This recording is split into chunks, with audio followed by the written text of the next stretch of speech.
I remember.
Today, I'm joined by someone whose story is deeply moving and incredibly powerful. Jess Soto, transformation coach, international best-selling author of Becoming Her, and a voice of hope for people navigating their darkest moments. On this platform, I bring you voices from every walk of life. If you are someone who wants real stories, real struggles, and real growth, make sure you subscribe because the next story might just change the way you think. Jess, welcome to the show. Thank you for having me and allowing me to speak on your platform. Pleasure is mine. So, Jess, I want to start at the beginning, not the success people see today, but the reality that shaped who you are. Take us back to your childhood. What did home feel like for you growing up? Yeah, absolutely. So, growing up for me was really hard because I had two parents that were addicted to drugs and alcohol. And so they were absent in my childhood from the age of 3. My parents got arrested. They both went to jail. And my sisters and I were forced to go to foster care at that young age. So there was like that feeling of not being safe and not really having a home. And then going from different foster homes to finally ending up with my grandmother, who is my father's mother. And she was extremely strict.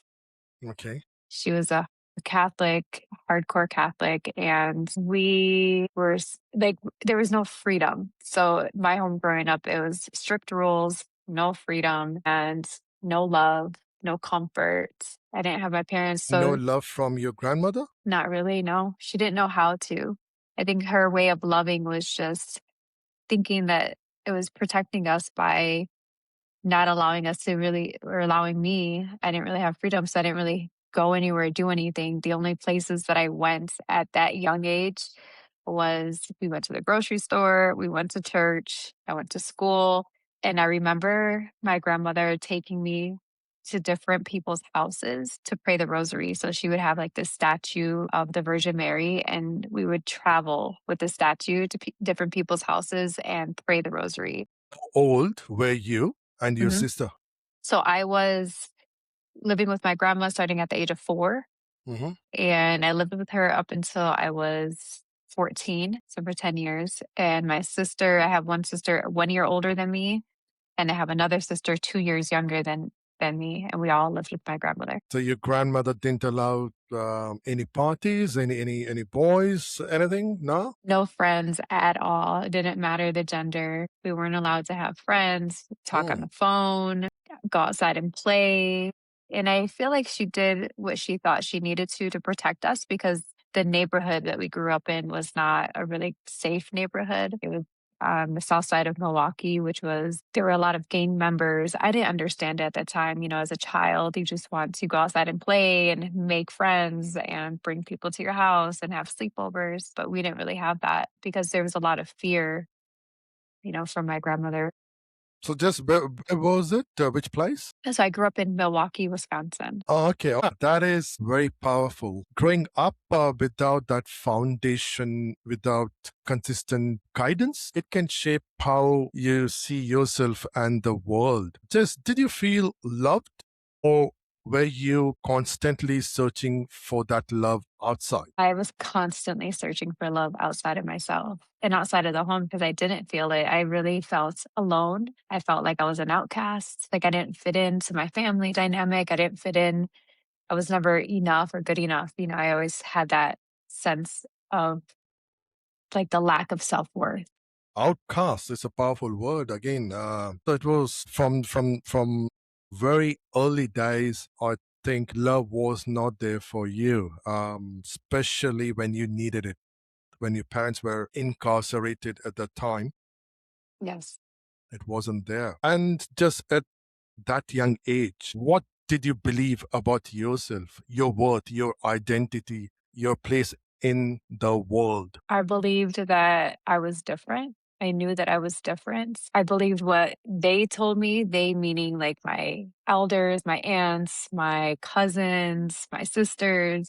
I believed what they said about me, that I was stupid or that I was ugly or that I was weird. They called me an alien. They called me so many names that a lot of that stuck with me, and it created this identity of who I believed I was. So I had lack of self-confidence, a lack of self-worth, lack of self-love, really is what that led to. And believing that I wasn't enough or good enough or worthy of love. Why would someone say that you look ugly and they being your siblings and that you're worthless, you're good for nothing? Why would they say that? Well, my sisters never really accepted me because I just always had so much energy. I wanted to like express and play and to them, I was just annoying and weird, and they never really wanted me to be their like, to even be their friends or be friends with their friends. So, I was always treated like and like I said before, like an outcast. Real sisters.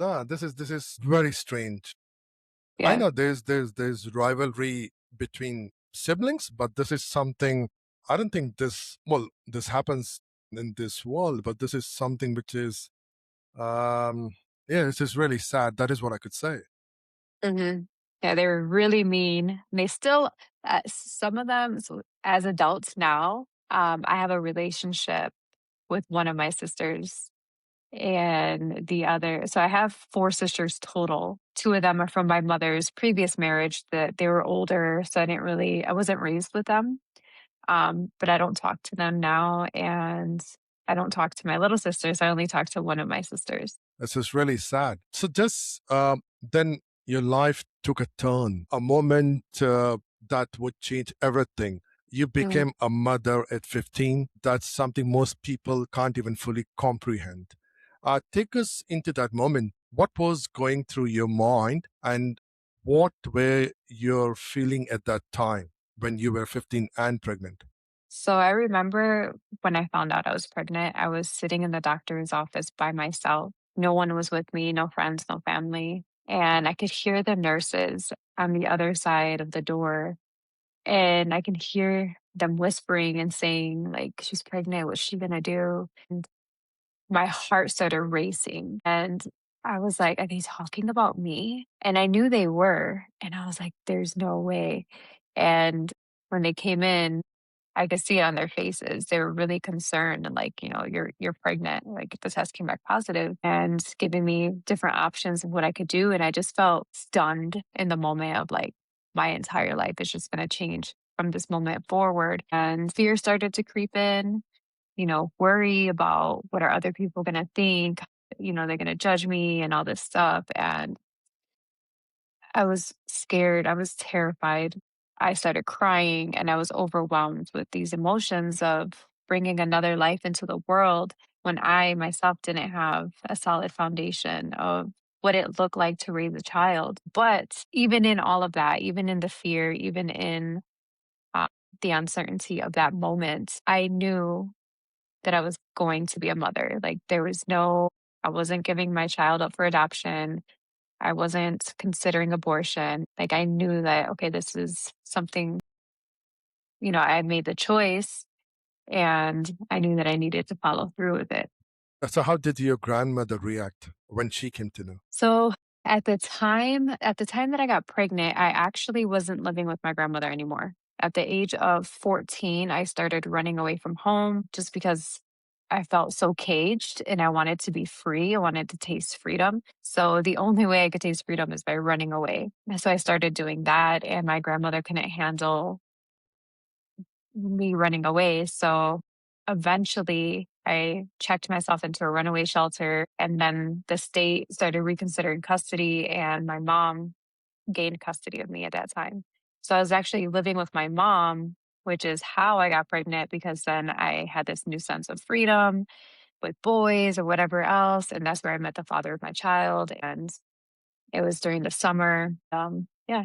And that's so my So, grandmother, I didn't tell her but at all. did she come to know? I'm sure she did. She did, and I didn't see her or talk to her for years after. Like, after I left her home, it was like I didn't see my grandmother at all during my pregnancy. So your boyfriend or partner at that time, how did he react? So when I told him, his reaction was kinda like, "You're on your own, like, he's not gonna be there." Yeah, he wasn't willing to step up to be a How father. He old didn't was want he? that. He was 18. Oh, he was an adult. Mhm. So he just like didn't take the responsibility and just told you that you're on your own, and it's a shame that this has happened. Yeah, really bad. Did anyone nearby, your siblings? I know you didn't get along well with your siblings, your friends, anyone nearby? Did they try to help you out at that time? When I found out I was pregnant, Yeah, and did you let them know? I didn't really have friends at that time, Not so I not even didn't one. have mm-mm.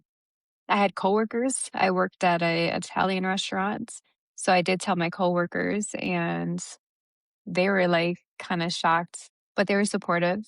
I did tell my older sister, and she told my mom, so I didn't have the chance to tell my mom myself. Okay. Um, And she said it, not out of a nice place. She said it out of like, "Look at what Jessica did. Let me go tell on her." And that's just kind of how that went. And my mom, she was 16 when she had her first daughter, so she wasn't angry. Like, she didn't act out in anger towards me. She actually brought me balloons and flowers, and yeah, so she was supportive in whatever way she knew how to be or that she could be at that time. Did it feel like your childhood ended overnight? When I found out I was pregnant, I had to make a lot of decisions knowing that I was no longer The just child me. anymore? Yes, but I never really felt like I had a childhood to begin with, so I just did what I felt I needed to do. Like, I found the strength within me to just keep going and to figure it out, like figure out how am I going to support this child? What assistance is out there that will help me? So, like, I went to government assistance that helped with programs like getting him a car seat, whatever services I could, because I was working, yes, but I wasn't making much money to support me and a child. So I was just doing what I could at the time with whatever support was available to me. And being 15, you can't really sign applications, or I can't sign myself up for things. So I had to rely on my mom helping me get government assistance. Because you just told me about you didn't have friends and they were only work colleagues at that time. Yes. So, what I want to know is in that moment, did you feel supported or did it feel like you were facing the entire world alone? I really felt alone in those moments. And looking back today, Jess, do you see that as something that broke you or something that shaped you? Absolutely. 100%.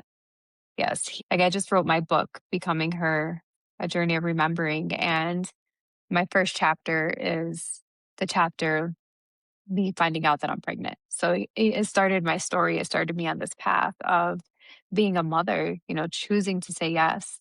And I'm grateful that I had the strength and the courage to go through with the pregnancy, because if I didn't, then I wouldn't have my son who I love. If I didn't have my son, I wouldn't have my grandson, who that's a whole nother blessing into the world. And I feel like it's just creating this beautiful lineage of that I get to have. I got to bring into the world. So I'm really grateful for it all now. So looking back, I'm extremely grateful for the experience and I wouldn't change a thing. How old is your son now? 24. I thought in the first place that he would be around 9 or 10 or 11.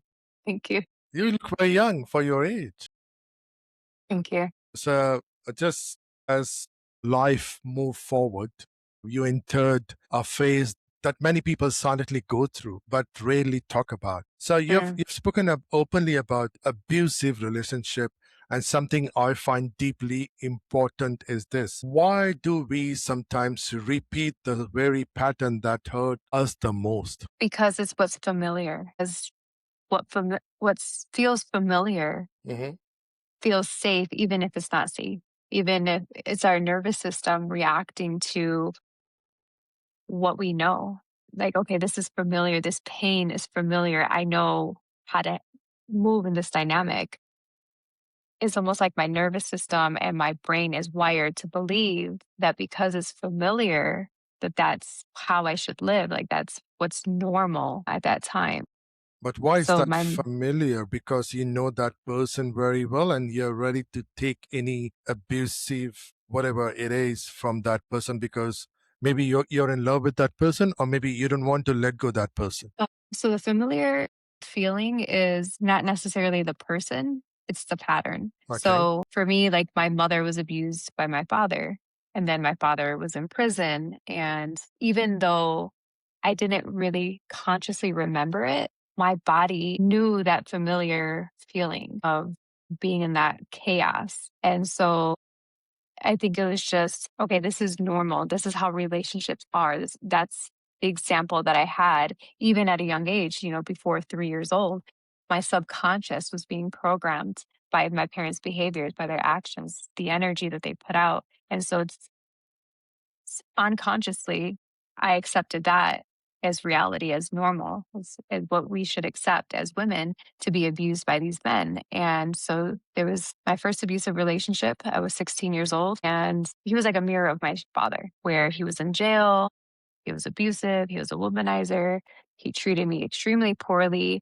And I think at the time, the reason why I stayed was out of fear and not knowing that there was anything else out there, not knowing that there were men that weren't like that, because that was the example that I had growing up as a father was a man just like that. So unconsciously, I attracted the same partner that was going to show me my unhealed wounds, show me the parts of myself that I still didn't believe were worthy of love or acceptance. And I believed that that's what I deserved. So I reckon it's from your childhood, and what you Hmm. saw, that is what you try to do it.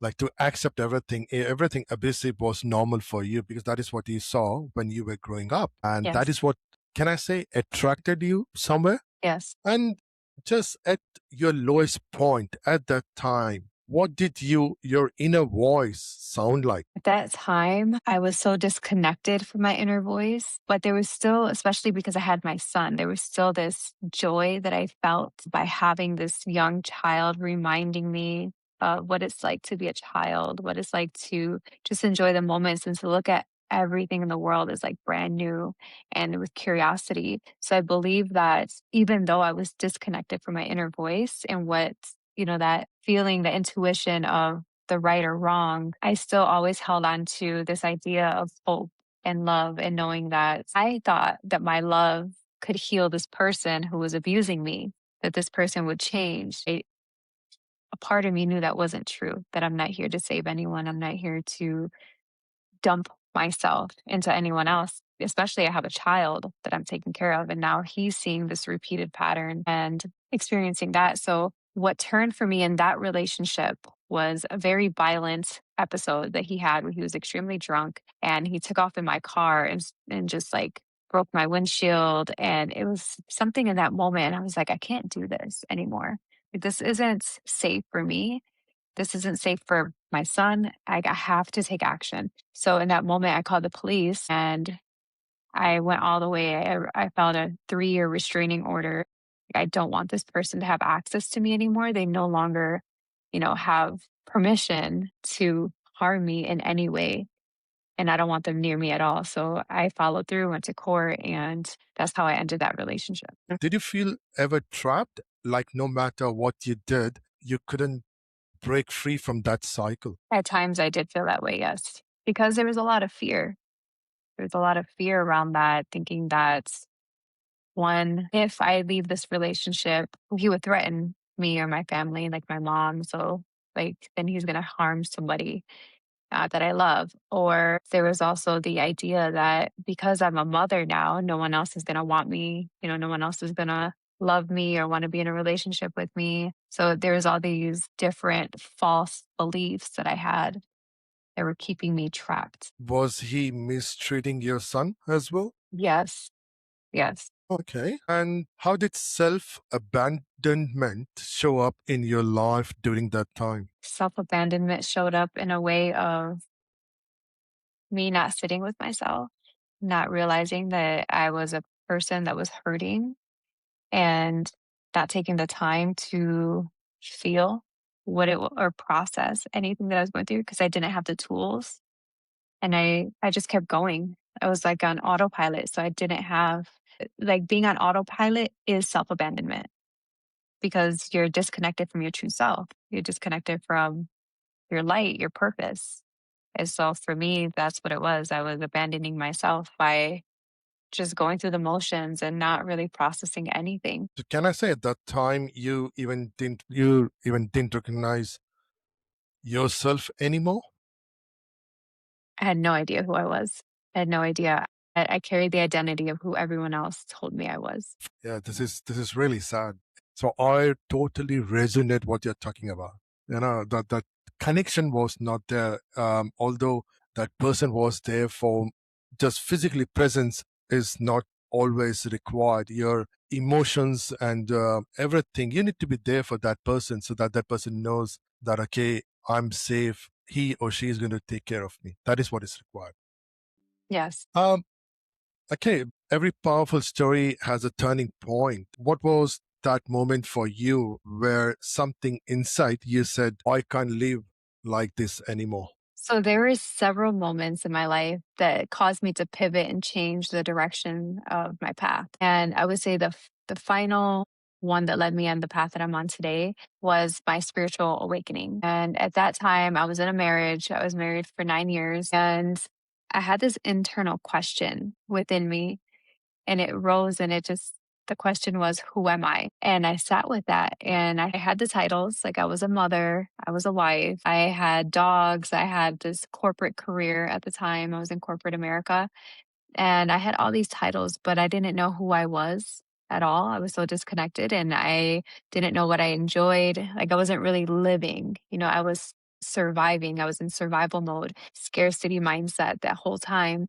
And so the pivotal moment for me was that internal question. And when it rose within me, and I realized that I wasn't happy and I was disconnected from myself, it led me on this journey of finding out, who is Jess? Who am I? And it led me on the path that I'm on today. It was long, and it wasn't always pretty. There were a lot of dark moments. There was betrayal. There were so many things that came to light because I started to choose myself. And in choosing myself, I had to kind of ignore everyone else, even my children. Like, I had to focus, like hyper focus on who is Jess. And that was the major turning point for So me. was it a gradual realization or did something happen that shifted everything instantly? It wasn't instant because it was definitely gradual. There were moments. I started doing things differently. I started challenging my beliefs, and I started challenging my thoughts. I had to rethink them. I had to really change all of the content that I was consuming. So I had to change the watching TV. I used to binge watch Netflix. I'd work Okay. all day, 9 to 5, come home, drink wine or whatever I was drinking at the time, and binge watch whatever was on Netflix. So when I started the spiritual awakening, I had to change that. I stopped watching TV. I stopped watching the news. I started listening to podcasts. I started to write positive affirmations and speak them out loud. I started a vision board, which really helped me get a clear vision of what do I want to create in this life. When I realized, so I guess the major key for me, not only who am I, it was realizing that I am the creator of my life. I'm creating my story. So everything that I lived was created, whether consciously or unconsciously. And I was living unconsciously. So things were just happening. And I was in that almost like a victim mindset of all these things are happening to me. Well, when that shifted to everything is happening for me, is leading me on my path, is leading me into my purpose and what I'm here to do, and I realize I'm creating this reality. And if I'm creating this reality and I want to change it, I need to begin by changing my thoughts, changing the content that I consume, the music I listen to, all the programming. And That's how really old what, were you at that time? when it started, well, the question came at 35, and that's when it started. So between 35, 36. Okay. And what was the first step you took towards healing? The first step towards healing was one, choosing myself, choosing that that's what I wanted. That when I was younger, because I carried so much of that stress and Mhm. I carried so much of that energy, I looked a lot older than I do now. So it's Yeah. almost like I started to age backwards. So this is important. What changed inside you, something that broke you, and started seeing it as something that shaped you? That's a beautiful question, Hmm. and thank you for asking it. So there were a few different things that led me to realize that my story, uh, as painful as it was never meant to break me because I'm still here. And the fact that I'm still here, the fact that I exist, and that I realize that I'm the creator of my life, that's when I realized that um, my life has meaning and there's purpose behind it. And what really led me to write my story and to share it with the world, I started my plant medicine journey. And I was in an ayahuasca ceremony, and the medicine was replaying my story, like this narrative of my story in my mind, and I can hear it. And it was in that moment that I realized that my story is beautiful. As hard as it was and as painful as it was, it's a beautiful story because I get to change it. I get to change the narrative. I don't have to stay there. And because I went through all of that, I now have this wisdom, this lived experience that I can share with other people that may be where I was at, to help them shift out of that victim mentality or out of that shame spiral or, that fear. And I realized that my story is my gift. That's the gift that I have to bring to this world is my story. And it wasn't all the pain had purpose. There was things that is so that I can relate to other human beings that also feel the same way. You spoke about plant medicine. Were you skeptical at that at the beginning, or did you feel totally called to it? Like, what was that? So when I first heard of ayahuasca, I was extremely curious. Like, what is this? I've never heard of it before. I have no idea. At that time, I never did any psychedelics or um, didn't hear about plant medicine. So I went down the rabbit hole of like finding whatever information I could find that was out there on this plant medicine. And that was in 2020 when I first heard Hmm. about it. Okay. My very first ceremony was in 2022, 2 years later. Um, and I was in Colombia visiting. I came here. I live in Colombia now, but I came here to get a tattoo. And I was talking to my driver about this plant medicine, and he introduced me to a retreat center that offers the plant medicines. I went as a curiosity of like, what is this? Let me see what this is about. Not really understanding like or having the full reverence and respect for this medicine. It was just more of a curiosity. And then fast forward, 2024 is when I deep dived into plant medicine and I really understood the power of it and what it does, what it did for me, like the transformation, how I was able to see reality and consciousness through a different lens. And it to me is a really beautiful medicine. So for someone hearing this for the first time, just what is plant medicine really? So, yes, there are different types of plant medicine. So the one that I tried is ayahuasca, which is a vine. Okay. It's um it's in, created through indigenous tribes that this medicine is blessed. You know, if you find the shaman is the guide that serves the medicine. So if you find the right shaman, then you're getting really pure medicine. So I would also be cautious. You know, if you're on your path and you're curious about plant medicine, you're curious about ayahuasca, do your research is what I would say first. Do your research. Make sure you study the tribe and see if it's in alignment. I wouldn't do what I did. I wouldn't just do it out of curiosity. Like, really understand that you're going into this and you're going to experience transformation, because the medicine will show you exactly what's inside of you. And it will show you, based off of everyone's experience, you know, based off of your whole life, it'll show you parts of yourself that still need healing. That things are going to get brought up that are going to be painful. So it can be extremely painful. So if you're looking to try plant medicine, I would say do it with a lot of love, reverence, cleanse your body first, follow the guidelines of the medicine before sitting in ceremony, because it is very sacred. Someone like me, if I want to get this done onto medicine, what is a prerequisite for it? And how do I do it?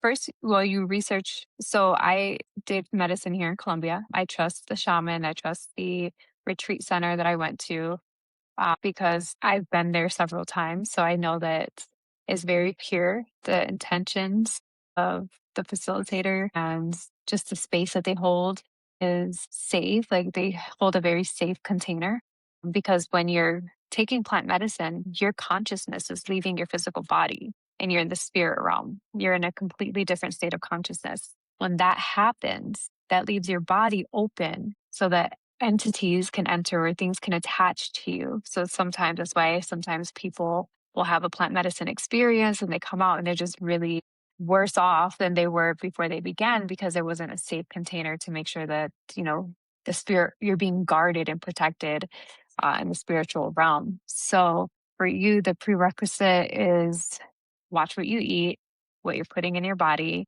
the content you consume, meaning the music you listen to, the things you watch. So, like, what you use with your senses, like, cleanse yourself for at least 2 weeks prior to sitting in ceremony, and start journaling, connecting with yourself, connecting with your breath. Have clear intention of what it is you want from this medicine.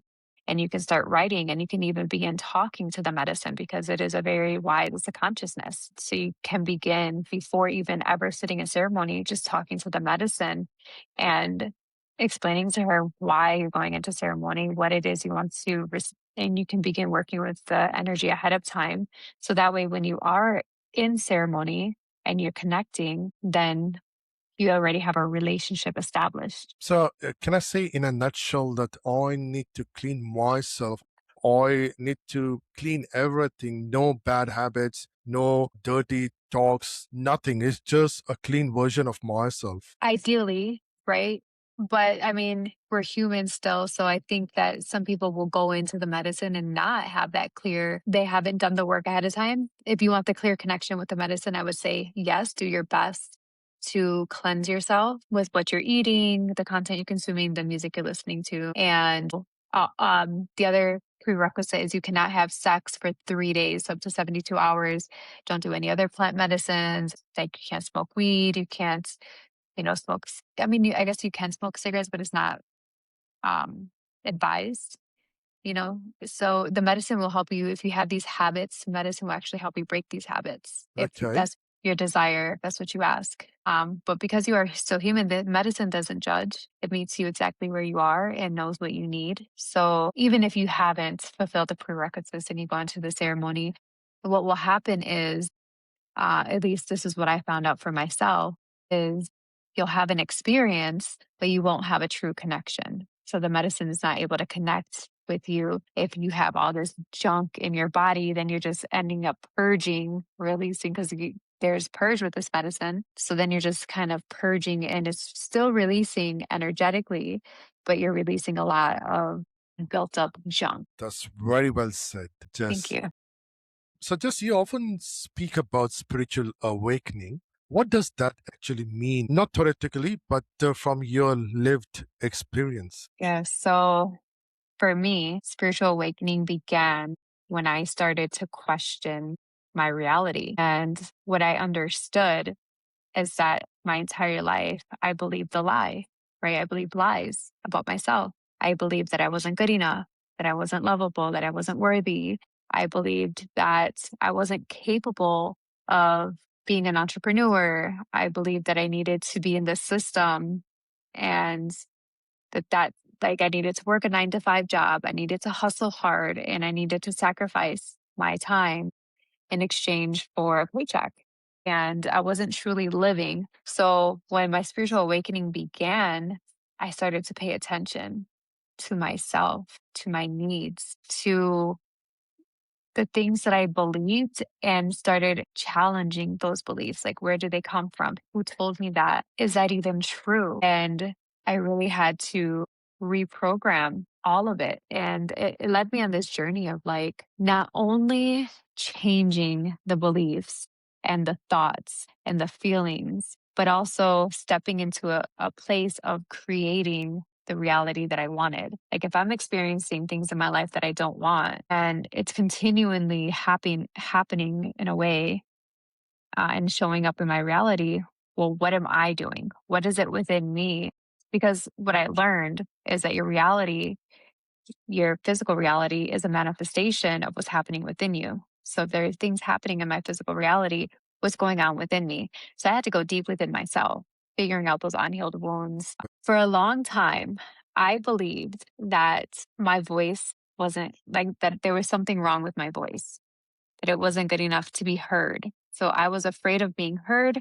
I was afraid of being seen. And I would have this terrible anxiety whenever I needed to speak up about anything, even if it was like in a meeting at work. And I had this fear that there was something wrong with me. I had this idea, this belief that there was something wrong with me and something wrong with my voice. And if I still held on to that, I wouldn't be here today speaking, right? I wouldn't be on this podcast sharing my story. So I had to change that belief and understand that my voice is my gift. It's something, that God gave me as a tool to use to help other people, to elevate others. So did someone So told you at that time that your voice is not good?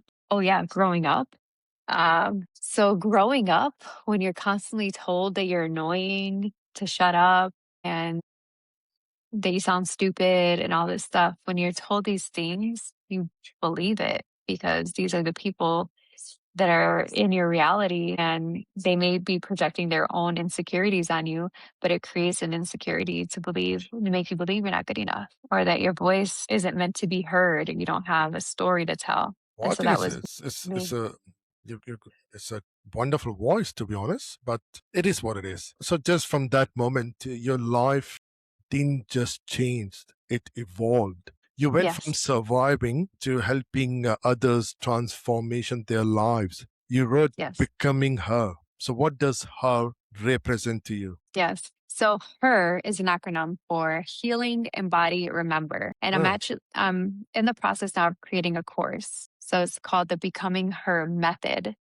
And it begins with remembering. So even though R is the last letter, but once you remember, then you can embody and then you can heal. So it's almost like backwards is how I teach it because the first thing is remembering that you are already whole, you are already perfect, you are already worthy, you are already loved. Like the very fact that you exist is a manifestation of God's love in human form. So that is your existence. do you believe in manifestation? Absolutely. I manifested my life. When I started manifesting, like I created my vision board and I did it in a time that I didn't know what I was doing. I just knew I needed to change something. And I just started doing things, learning, consuming content to help me evolve. And when I created that vision board, I didn't know how it was going to happen. I just created a vision board. I put things on there like the Eiffel Tower. I put the aerial view of Dubai where you go skydiving. Yeah. and there were waterfalls. I just put all these beautiful pictures on my vision board. And at the time, I'm like, okay. And I looked at it every day because that was my office. And I just always put this vision board up where I could see it. So 2 years later, I'm living the visions on my vision board. Like I'm experiencing them in real life. So I feel like definitely you can create and manifest. And I mean, I did that.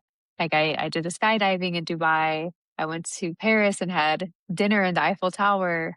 Like had all these extravagant, amazing experiences that at the time that I did the vision board were unreachable.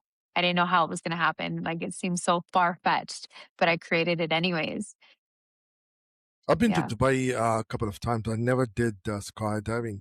As a matter of fact, I've never done it, so I would love to do it. I don't know when, but yeah, this is it's on my bucket list. Maybe one day, very soon, I would say. I would love to do it. So, just was writing this book healing for you, or did it reopen your old wounds? I think it was a combination of both because it was almost like journaling, like getting it out there, remembering my story, remembering the moments in my life that shaped me into who I am today, but also caused a lot of pain and a lot of grief at the time.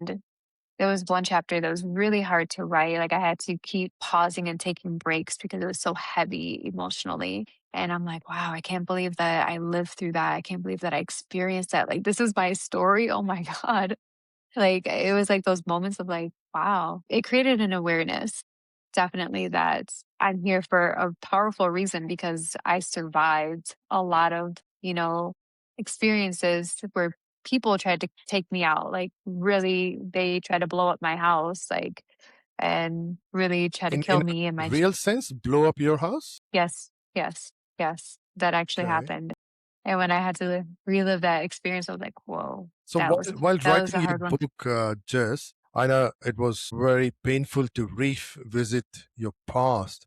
But what I want to know is, what was the hardest truth you had to share in that book, which was very painful? I think the hardest truth that I had to share was that I accepted the relationships that I had, that I accepted those into my life, like the abuse that I accepted. I drank alcohol where I blacked out. So it's just like showing these sides of myself.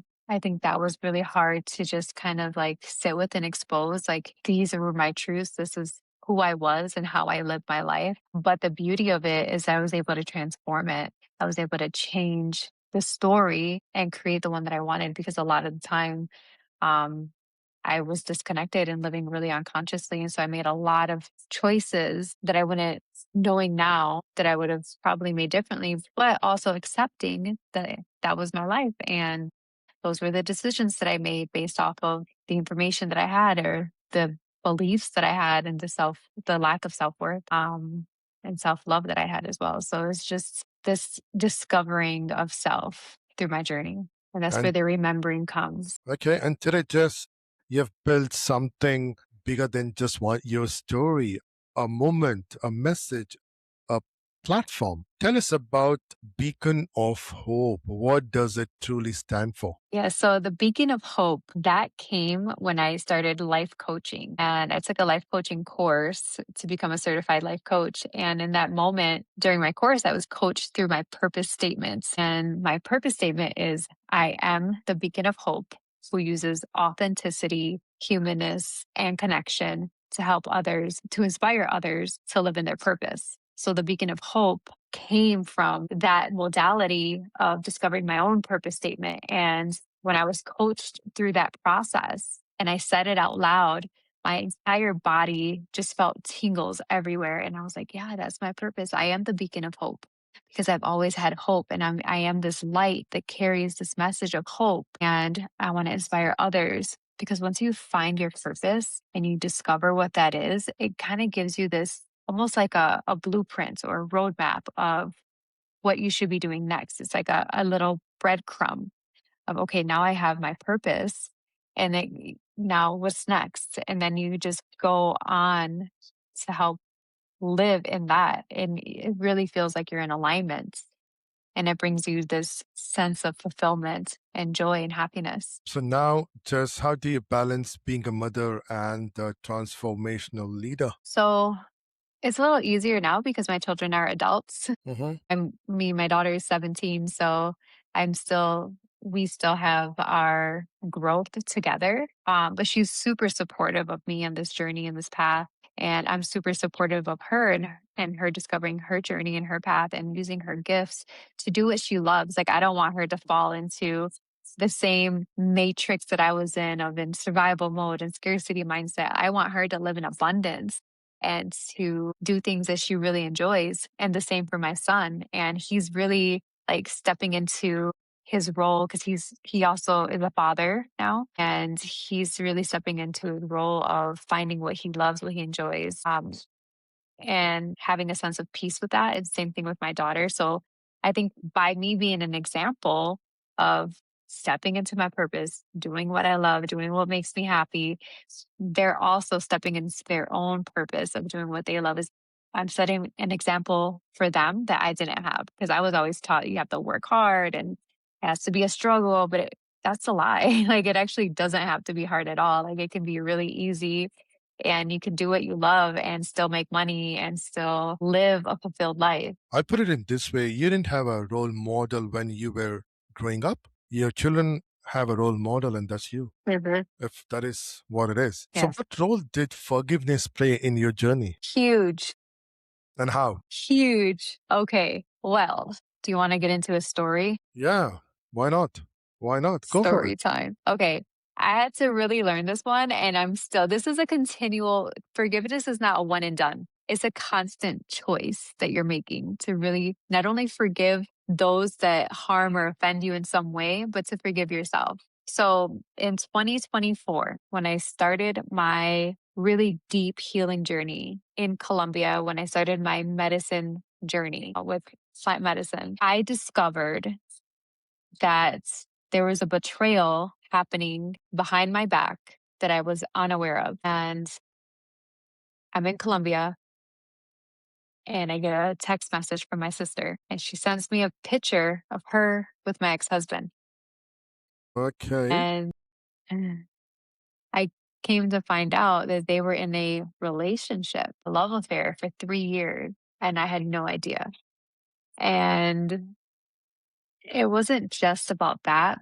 It was about the fact that they involved my daughter in that relationship and had her carry their secrets. Yeah, so it was really heavy. When I found out, I felt every emotion you could think of. I was angry, I felt resentful, I felt vengeful, I felt hurt, I felt grief. Like I felt so many emotions and I allowed myself. I couldn't sleep. I was really like I had so much anxiety and like and I was thinking back, playing all the moments in my mind, like I they can see were the teary eyes. all the family events that they were both at together. My sister was living with me at one point, and she was just, I don't know, like finding out that your sister has these emotions of like this hatred towards you when all you wanted to do was help her, Do you that think hurt. do you think she did it on purpose? Of course, she has no remorse for what she's still because I wrote my book and I wrote about the betrayal in my book. She still is very much attacking me or wanting to attack me in some way, very much bitter, no remorse. I mean, this is somebody who's unhealed, right? She's not willing to face her own healing path, her own journey. So I can't expect anything more from her because she's operating from a place of her own unhealed wounds and her own pain. And I had to take a step back from this because it was if I reacted out of the same hatred, out of the same, resentments, or if I wanted revenge in some way, which to me, like it wasn't going to do anything beneficial for me. And I'm already on my healing path. I looked at it as an opportunity for me to make a choice. Okay, what do I do with this? This is information. Everything in life is information. What do I do with this information that I received? And my choice was to release them with love because in releasing them, I released myself from attaching to that negative energy. And in that, I had to find forgiveness for them for their actions, like forgiving that they're just two people that are hurting and um, they did build a love relationship, even if it was based off of wanting to hurt me at first. Like I know that You've gone through everything anyone could really, anyone could never imagine, to be honest. I know, From and I'm still here. you're still, that is what it is. That is what perseverance is all about. That is what never give it up is all about. That is what, the positive mindset is all about. It doesn't matter what the world is going to give me. In return, I'm going to forgive and move on. Because Hmm. because most of the time people, they don't forget and don't forgive. Hmm. 99, And that, you know what that does? what it It does. keeps them, it keeps them chained to the very thing that they want to be free from, right? Like they want to be free from that. It's negative energy, so it just snowballs. It's a snowball effect. You create more of that in your life because you're not releasing it. You're not just trusting that it happened for a reason. It happened, right? So obviously there's a greater plan that I'm unaware of. I don't know the details. No, we don't know the details of the universe or God or whatever it is you believe in, source. But if you believe that there's a higher power, if you believe that there's a greater plan, something bigger than you, then everything is divine That and it is all happens. that is what I was coming to.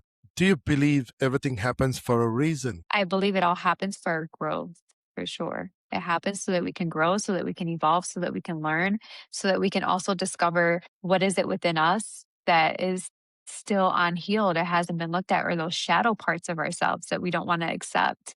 So it really allowed me to look at the shadow of if I'm being betrayed because it's showing up in my outer world and my physical reality, if that betrayal is happening, then what is deeper going on within myself that needs to get looked at? How am I betraying myself? Because if it's Let showing up, me put it in this way. Your sister betrayed you. Uh, would you be there when she wants you, and no one else in this world wants to do anything, any support to her? Would you be there when she needs support at that time? so what I did after I found out, Mm-hmm. um, I got on a FaceTime with her and my ex-husband. I did three-way call and I looked at them both and I said, "You guys, I just want you to know you didn't do anything to me. You're just being yourselves. You're operating from your own unhealed wounds. And I love you, but I will no longer allow you to have access to me." And that was it. And then I ended it just right then and there. And I told my sister, like, I hope you can heal. I hope you can find love for yourself because you're obviously a hurting person and you want to project your pain onto me, but it has nothing to do with me. There are some deep wounds that you need to look at within yourself. So I just gave her those messages and then I let it go because it's not mine. It's not mine to carry. It's not mine to hold. I had to release it. I give it to God. That is very well said. Now, let me shift the gears slightly and go into a few short but powerful questions for you, Jess. One belief that changed your life. The one most powerful belief that changed my life was when I realized that I was the creator of my life. So true. What is self-worth in one sentence for you? Self worth is the ability to love yourself so deeply that you know your worth, that you know your worth, and there is nothing or no one that can tell you who you are because you are so solid and secure in knowing your truth and you don't accept anything else. So, setting boundaries and not accepting the projections of anyone else's version of you, knowing your worth, knowing and being solid in that foundation that you've set for yourself. Like, this is who I am. And yeah, that's what I believe self worth is, being so secure, knowing who you are, That is the truth. so correct. Mhm. Why do people abandon themselves? Well, we live in a society of programming, and people abandon themselves because they don't know any better. And like how I abandoned myself for so many years because I lived on autopilot and thought that I needed to show up for everyone else and perform. We get in this performance based mindset to believe that we have to perform in order to be loved, in order to be accepted, in order to be worthy or valuable. And we abandon ourselves also when we're comparing ourselves to someone else's journey, someone else. And we're so distracted by social media and things that we watch and consume that we don't no longer feel good enough because we're comparing ourselves to someone else. And in that comparison, you are abandoning yourself because you're not focused on yourself. It's like where your focus goes, energy flows. And so it's Do you think we need validations for everything from others? How good looking I am. If someone says, "Oh, you're good looking," then only we feel like, okay, I'm good looking. My communication skills are really good. Unless and until someone tells me that you speak very well, I don't feel like it. We need mm, validation for everything.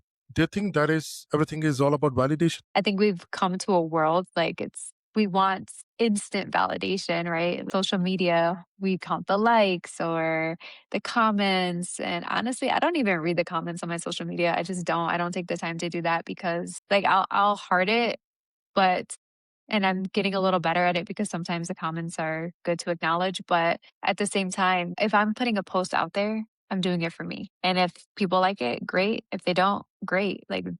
I'm not having an attachment to it or an expectation with it. I'm doing it more for me. So I think if we can get into a mindset of living for ourselves, doing what makes us happy, then that moves you away from needing validation because you're doing things that make yourself happy, then you're in alignment. But if you're doing things for other people, then you're not true to yourself. We are in a world and a society where we are constantly seeking validation outside of ourselves It's without the word seeking validation. That's what it is. I think that is what we need to stop doing it. What is the biggest lie people believe about healing? that there's an endpoint. I think also that there's an endpoint, but also the other biggest lie is that we need constant healing. Because if you can shift the mindset to knowing that you are already whole and you are already perfect because you exist, then there's not this constant needing to fix something because you can heal yourself in the present moment by choosing a different reality, by choosing something else instead of repeating the same patterns. So I think there's never an end, right? We're always going to be in human form to where maybe the word isn't healing, but we're always going to be evolving because we're always learning. There's always new information that we're consuming, that we're believing, that we're living. But the idea that we constantly need to heal, I think that is a misinformation. So, do you think as long as we live, we are going to heal? Or should I say, as long as we are going to evolve, we are going to heal? Do you believe in that? Yes, because the whole purpose of this human experience is to evolve, to be closer to God, be one with the creator, the divine source energy, the universe, whatever you believe in. That is what I've learned. And you can take it or leave it. It doesn't, this is my truth. It doesn't have to be anyone else's truth. But the whole reason that we're here on earth is because it's a classroom. It's so that we can learn, so we can grow, so we can evolve. And once we reach this idea of enlightenment, that we no longer need to be in human form. We no longer have to go through the emotions and go through the decisions and the choices and, the things that we experience here. If someone is watching this right now and they feel completely lost, what is the first step they should take? What do you reckon? The first step that I would take when feeling completely lost is take a deep breath, get back to your center, check in with yourself. Why do you feel lost? What led you to that point? Because only once you can meet yourself, then you can move forward. Once you can meet, okay, what is this that I'm feeling? Where did this come from? Your heart actually has all the wisdom. So if you're feeling lost, it's because something in your mind is keeping you from that feeling of fulfillment or your path. So I would say, first thing, take a deep breath. Second thing that really helped me is positive affirmations, changing the program, rewiring your brain with new statements about yourself. because you're probably feeling lost because you're beating yourself up. All right. So, just I want to close this on something deeply personal. If you could go back and speak to your 15-year-old self in that exact moment, what would you say to a 15-year-old Jess? I would tell her, first, I would thank her for her courage and remind her of her strength and remind her of the love that she has within her to go through this journey, to choose this journey of being a mother and knowing every trial and every situation that she's going to face. Pour so much love into her. Like, remind her of her worth and that she's not alone. Like, even if she feels alone, she's never truly alone.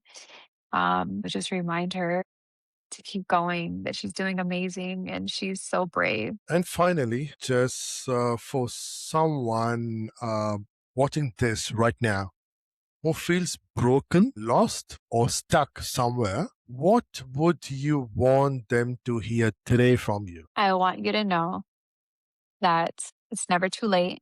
You were not broken.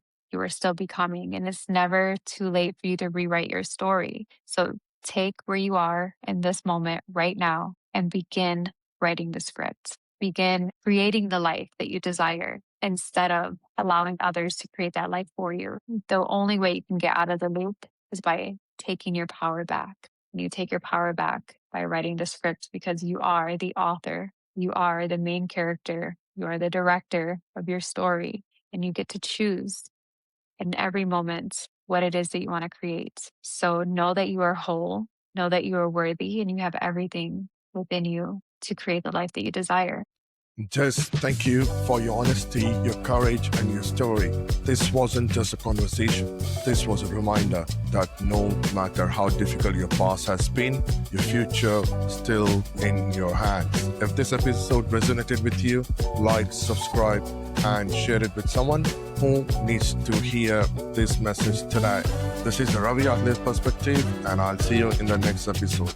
Bye.